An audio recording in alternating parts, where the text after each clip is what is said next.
Young India sports university ద్వారా క్రీడలలో రాణించిన కోట్ల రూపాయల నగదు బహుమతే కాదు ప్రభుత్వ ఉద్యోగాలు ఇస్తామని నిన్నగాక మొన్న గ్రూప్ 1లో నిఖత్ జరీన్ బాక్సింగ్ ఛాంపియన్కు డిఎస్పీ ఉద్యోగం ఇచ్చినాం. సిరాజుద్దీన్ క్రికెట్ ప్లేయర్కు ఉద్యోగం ఇచ్చినాం. ఒలింపిక్స్లో మెడల్ సాధించిన దీప్తి జువాంజీ వరంగల్లో గ్రూప్ 2 ఉద్యోగాలు ఇచ్చినాం. కాబట్టి ఇవాళ యువమిత్రులకు నా సూచన, చదువుతో పాటు సాంకేతిక నైపుణ్యం నేర్చుకోండి. జర్మనీ, జపాన్, సౌత్ కొరియా పంపించే బాధ్యత రాష్ట్ర ప్రభుత్వం మీ రేవంత్ అన్న తీసుకుంటాడు. మిమ్మల్ని ఆ దేశాలకు పంపించి మీ తల్లిదండ్రులు మీ భవిష్యత్తు కోసం ఎంత బాధ్యతాయుతంగా వ్యవహరిస్తారో అంతే బాధ్యతతోని మీ భవిష్యత్తు కోసం నేను ప్రణాళికలు రచిస్తా. మీరు అద్భుతంగా రాణించండి. సాంకేతిక నైపుణ్యంలో జర్మన్, జపాన్, సౌత్ కొరియా లాంటి దేశాలలో మీకు ఉద్యోగాలు ఇప్పించే బాధ్యత నేను తీసుకుంటా. మీరు క్రీడల్లో రాణించండి, రాష్ట్ర స్థాయిలో మెడల్లు సాధించండి, దేశ స్థాయిలో దేశానికి గౌరవాన్ని తీసుకురండి, ఒలింపిక్స్లో మెడల్ తీసుకురండి, ప్రభుత్వ ఉద్యోగాలు ఇచ్చి నగదు నజరానాలు ఇచ్చే బాధ్యత మీరు రేవంత్ అన్న తీసుకుంటాడు. అది నాది జిమ్మేదారి. ఇవాళ చదువుకుంటేనే మన బతుకులు మారుతాయి, చదువుకుంటేనే మన తలరాత మారుతుంది. సాంకేతిక నైపుణ్యం ఉంటేనే ఉద్యోగ ఉపాధి అవకాశాలు వస్తాయి. అవకాశాలు అందిపుచ్చుకోవాలి, అవకాశాల కోసం పోటీ పడాలి. మన ప్రభుత్వం అమలు చేస్తున్న సంక్షేమం కావచ్చు, అభివృద్ధి కావచ్చు, సామాజిక చైతన్యంతో తీసుకుంటున్న విప్లవాత్మకమైన ప్రభుత్వ నిర్ణయాలు కావచ్చు. ఆనాడు 40 సంవత్సరాలు కృష్ణ మాదిగ ఎస్సీ కులాల వర్గీకరణ కోసం కొట్లాడాడు. మాదిగ ఉపకులాల కోసం దేశం మొత్తం పోరాటం చేశారు. 30-40 సంవత్సరాలు ఎవ్వరు అమలు చేయలే.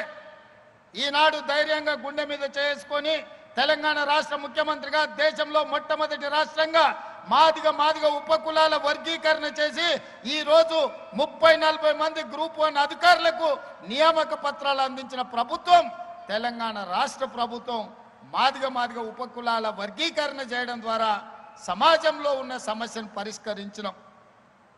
కులగణన ఈ దేశంలో గొర్రెలకు లెక్కుంది, బర్రెలకు లెక్కుంది, కోళ్ళకు లెక్కుంది, కుక్క పిల్లలకు లెక్కుంది, చాప పిల్లలకు కూడా లెక్కుంది. కానీ మా బలైన వర్గాలకు లెక్క లేదు. 100 సంవత్సరాల నుంచి ఎవరు లెక్క కట్టాలన్న ఆలోచన చేయలే. ఆలోచన చేసిన ధైర్యం చేయలేదు ఎవరు బలైన వర్గాలను లెక్కించడానికి. 1931లో బ్రిటిష్ రాజులు చేస్తే 100 ఏళ్ళే మళ్ళీ ఎవరు చేయలే. కానీ ఈనాడు మా మిత్రుడు మహేష్ కుమార్ గౌడ్ గారు, మా సోదరుడు బట్టి విక్రమార్క గారు, నేను కలిసి పొన్నం ప్రభాకర్ గారి అధ్యక్షతన ఈ దేశంలోనే మొట్టమొదటి రాష్ట్రం తెలంగాణ రాష్ట్రం జనగణన చేసి బలైన వర్గాల లెక్క తేల్చి మీరు ఎంతమంది ఉన్నారో, మీరు ఎంత భాగస్వామ్యం మీకు ఇవ్వాలో లెక్కలు తేల్చి ఈరోజు కేంద్ర ప్రభుత్వానికి సవాలు విసిరిన ప్రభుత్వం తెలంగాణ రాష్ట్రంలో ఉంది. మీ రేవంత్ అన్నగా నేను మీకోసం చేసి పెట్టిన ఈరోజు ఫిబ్రవరి 2024 నాడు మొదలుపెట్టి ఫిబ్రవరి 2025 నాటికి సంవత్సరం తిరిగే లోపల లెక్కలు మొత్తం లెక్క పెట్టి ఫిబ్రవరి 4ను సామాజిక సోషల్ జస్టిస్ డేగా ఈరోజు తెలంగాణ రాష్ట్ర ప్రభుత్వం జరుపుకుంటుంది. సోదరులారా, వేదిక మీద ఉన్న మిత్రులందరికీ తెలుసు, జాజుల శ్రీనివాస్ గౌడ్ గారికి చాలా వివరంగా తెలుసు ఎన్ని ఒత్తిళ్లు వచ్చినాయో. ఏ పరిస్థితుల్లో తప్పు జరగకుండా కోర్టుల ముందు నిరంజన్ గారు ఉన్నారు, ఇక్కడే బీసీ కమిషన్ చైర్పర్సన్, కోర్టులో పిటిషన్లు వేసినోళ్ళు, లిటిగేషన్లు పెట్టినోళ్ళు, ముందుకు వద్దన్నోళ్ళు, శాపనార్థాలు పెట్టినోళ్ళు, కులగణన జనగణనలో భాగస్వామ్యం చెయ్యనోళ్ళు, మాజీ ముఖ్యమంత్రి మాజీ మంత్రులు చేసినోళ్ళు ఈ జనగణ బీసీ కులగణలో పాల్గొనలే. వాళ్ళు లెక్కలకే రాలే. ఎందుకంటే లెక్క పెడితే వాళ్ళు ఎంతమంది ఉన్నారో తెలుస్తుంది, వాళ్ళకి ఎన్ని పదవులు ఇచ్చినారో తెలుస్తుందని లెక్కలోనే వాళ్ళు లైన్లో నిలబడలేదు. అయినా వాళ్ళు అసెంబ్లీలో వ్యతిరేకించిన చట్టపరంగా కమిషన్ నియమించి చట్టపరంగా అన్ని నిబంధనలు అమలు చేసి ఈరోజు దేశంలోనే మొట్టమొదటి రాష్ట్రంగా బలహీన వర్గాల లెక్కలు తేల్చిన రాష్ట్రం తెలంగాణ రాష్ట్రం. మనమే మొదటి రాష్ట్రం, మనమే చివరి రాష్ట్రం. ఇన్ని గొప్పలు చెప్పే ప్రధానమంత్రి గారికి గుజరాత్లో కూడా చెయ్యలేదు. ఈరోజు భారతదేశ జనాభా లెక్కలు కట్టాలి అనంటే కులగణన చెయ్యక తప్పని పరిస్థితి ప్రధానమంత్రికి కల్పించడం మా హనుమంతరావు గారు ఢిల్లీ స్థాయిలో కొట్లాడుతున్నాడు. ఢిల్లీలో ధర్నా జరిగినప్పుడు కూడా నేను అక్కడికి వెళ్ళా. వెనకటికి పెద్దోళ్ళు చెప్పారు ఏట్లేసినా లెక్కగట్టి వెయ్యాలని. మరి బలహీన వర్గాలకు సంక్షేమాన్ని అందించాలన్నా, బలహీన వర్గాలకు ఉద్యోగ ఉపాధి అవకాశాలు ఇవ్వాలన్నా వాళ్ళ లెక్క ఉండాలి కదా. ఆ లెక్కను జిమ్మెదారితో మన ప్రభుత్వం చేసింది, మీకోసం చేసింది, మీ భవిష్యత్తు కోసం చేసింది. భవిష్యత్ తరాల యొక్క అభ్యున్నతే మా ఆలోచన. ఇవాళ సామాజిక చైతన్యానికి అవసరమైన ప్రతి నిర్ణయాన్ని ఎస్సీ వర్గీకరణ కావచ్చు, బీసీ కులగణన కావచ్చు, ఈ రకంగా ప్రతి సమస్యను ఒకటొకటిగా పరిష్కరించుకుంటూ పోతున్నాం. మిత్రులారా, ఆనాడు ప్రభుత్వం మీరు చూసి ఉండొచ్చు. ఆనాటి ప్రభుత్వం నినాదం ఏంది? బర్రెలు గొర్రెలు పెంచుకోండి, చేపలు పట్టుకోండి, చెప్పులు గుట్టుకోండి అని చెప్పి బలహీన వర్గాలను దళితులకు కులవృత్తి చేసుకోండి అని చెప్పిండ్రు. ఆనాడు ప్రభుత్వం పెద్ద పెద్ద ప్రకటనలు ఇచ్చింది. మా మిత్రుడు శ్రీహరి ఉన్నాడు, చేపలు పట్టుకోండి అని ముదిరాజులకు మా బెస్త సోదరులకు చెప్పారు. గొర్రెలు బర్రెలు పెంచుకోండి అని మా యాదవ్ సోదరులకు చెప్పిండ్రు. మా సోదరులు, మా దళిత సోదరులకు చెప్పులు కుట్టుకోమని చెప్పిండు. ఎందుకయ్యా అంటే మీరు గొర్రెలు బర్రెలు పెంచుకొని, మీరు చేపలు పట్టుకొని, మీరు చెప్పులు కుట్టుకుంటుంటే వాళ్ళ పిల్లలు మాత్రం రాజ్యాలు ఏలాలని వాళ్ళ ఆలోచన.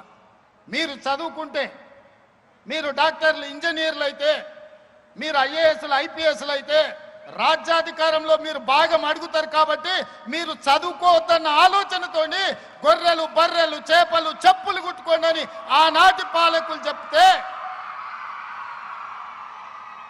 మీ సోదరుడు రేవంత్ అన్న చెప్పిండు. మన ముత్తాతల నుంచి అదే పని చేసి, మన తాతలు అదే చేసి, మన తల్లిదండ్రులు కూడా చెప్పులు కుట్టో గొర్రెలు బర్రెలను కాసుకోనో మనల్ని బడికి పంపించారు చదువుకోమని. ఇప్పుడు కూడా మన తరం చెప్పులు కుట్టుకోవాల్సిందేనా? ఇప్పుడు కూడా గొర్రెలు బర్రెలను పెంచుకోవాల్సిందేనా? చేప పిల్లల్ని పట్టుకోవాల్సిందేనా? మనలో మార్పు రావద్దా? ఈ సమాజంలో మనం డాక్టర్లు కావద్దా? ఈ సమాజంలో లాయర్లు ఇంజనీర్లు కావద్దా? ఈ సమాజంలో ఐఏఎస్లు ఐపీఎస్లు కావద్దా? ఈ సమాజంలో ఎమ్మెల్యేలు ఎంపీలై మంత్రులై ఈ దేశ పరిపాలనలో భాగస్వాములు మీరు కావద్దా? అందుకే ఇవన్నీ జరగాలి అనంటే మీరు చదువుకోవాలి. చదువు ఒక్కటే మీ తలరాతను మారుస్తుంది. మీ చదువు ఒక్కటే ఈ తెలంగాణ రాష్ట్రాన్ని అభివృద్ధి పదం వైపు నడిపిస్తుంది. భారతదేశాన్ని ప్రపంచ చిత్రపటంలో గొప్ప దేశంగా నిలబెడుతుంది. దానికి చదువు ఒక్కటే పరిష్కారం, చదువు ఒక్కటే మార్గం. ఇది నేను చెప్పడం లేదు. ఈనాడు విగ్రహాలు ఆవిష్కరించుకున్న జ్యోతిబా పూలే ఈరోజు సావిత్రిబాయి పూలే 150 ఏండ్ల కింద చదువు ఒక్కటే మన తలరాతను మారుస్తుందని చెప్పారు.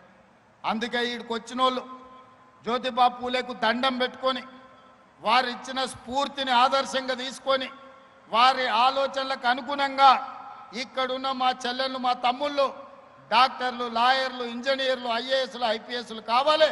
ప్రజాప్రతినిధులై చట్టసభలకు రావాలి. మీకు అవసరమైన అన్ని వసతులు ఏర్పాటు చేసే బాధ్యత నాది. మీకు నాణ్యమైన విద్యను అందించే బాధ్యత నాది. ఈరోజు విద్య చేరింది గ్రామాలకు, కానీ నాణ్యమైన విద్య లేదు. ఈరోజు ఆహారం అందుబాటులో ఉంది, కానీ పౌష్టిక ఆహారం అందుబాటులో లేదు.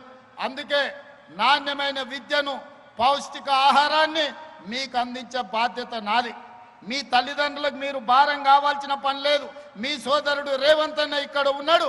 మీ తల్లిదండ్రులకు భారం కాకుండా మీ బంగారు భవిష్యత్తు కోసం అహర్నిశలు రోజుకు 18 గంటలు మీకోసం పనిచేస్తా. నాకు వయసు ఉంది, ఓపిక ఉంది. కేశవరావు గారు లాంటి అనుభవజ్ఞుల సలహాలు నాకున్నాయి. కష్టపడి పనిచేయడానికి మిత్రులుగా పొన్నం ప్రభాకర్, మహేష్ గౌడ్, భట్టి విక్రమార్క గారు సహచరులుగా ఉన్నారు. ఇంత మంచి అవకాశం మళ్ళీ రాదు. ఇలాంటి మీరు కోరుకున్న ప్రభుత్వం ఇప్పట్లో మళ్ళీ రాదు. దీన్ని కొనసాగించండి. మీ ఉజ్వల భవిష్యత్తుకు పనిచేసే అవకాశం మాకు లభించింది.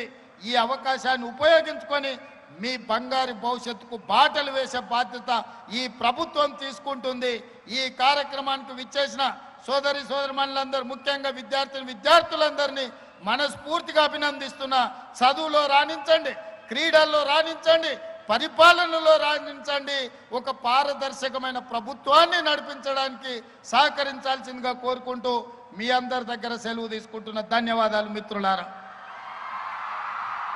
ధన్యవాదాలు సార్. ఇప్పుడు ముఖ్యమంత్రి గారికి